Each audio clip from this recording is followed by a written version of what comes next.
दोस्तों, कितनी अजीब बात है।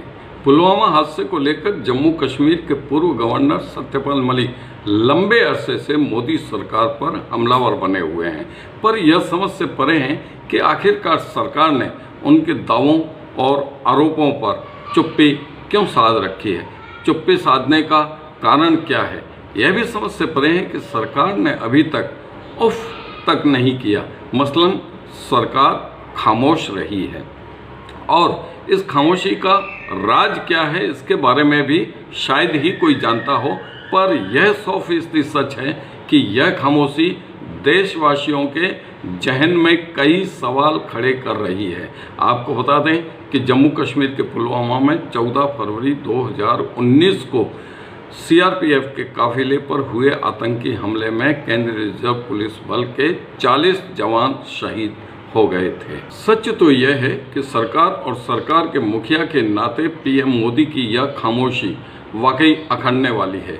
होना तो यह चाहिए कि सरकार को सामने से आकर देशवासियों को यह बताना चाहिए कि मलिक जो आरोप लगा रहे हैं, जो दावे कर रहे हैं, उनमें सच्चाई कितनी है। मसलन उनमें थोड़ी बहुत सच्चाई है भी या फिर सरासर गलत ही है, झूठे ही हैं, और यदि गलत हैं तो सत्यपाल मलिक के खिलाफ एक्शन लेने में क्या डर है।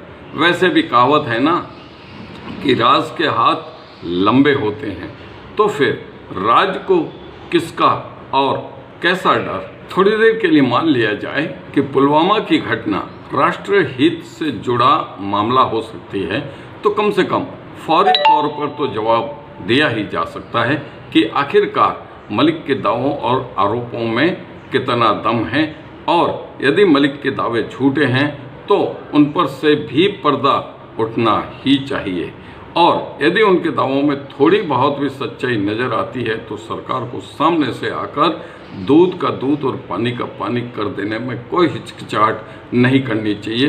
दोस्तों, यहाँ बीच में आपसे आग्रह है कि यदि आप इस चैनल पर नए हैं और अभी तक चैनल को सब्सक्राइब नहीं किया है तो सब्सक्राइब जरूर कर लें। जम्मू कश्मीर के पूर्व राज्यपाल सत्यपाल मलिक ने एक बार फिर से मोदी सरकार पर निशाना साधते हुए जोरदार हमला बोला और 2019 के चुनाव को लेकर बड़ा बयान देते हुए आरोप लगाया कि 2019 का चुनाव सैनिकों की लाशों पर लड़ा गया, मसलन सैनिकों की शहादत पर लड़ा गया।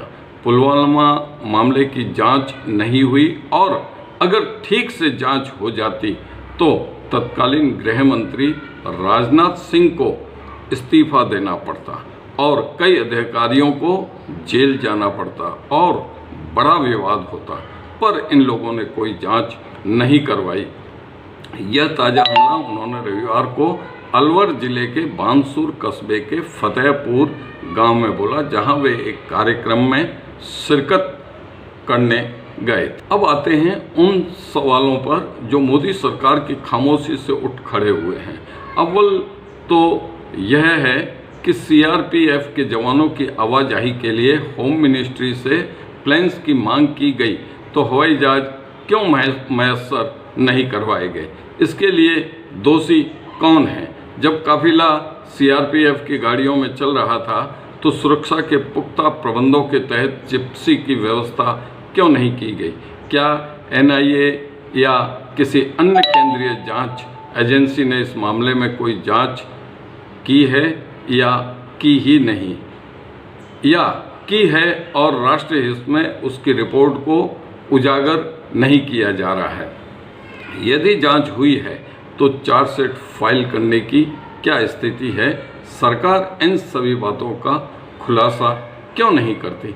पुलवामा आतंकी हमले में उपयोग में लिया गया आरडीएक्स जैसा घातक विस्फोटक कहां से और कैसे आया, खुलासा तो इसका भी होना ही चाहिए।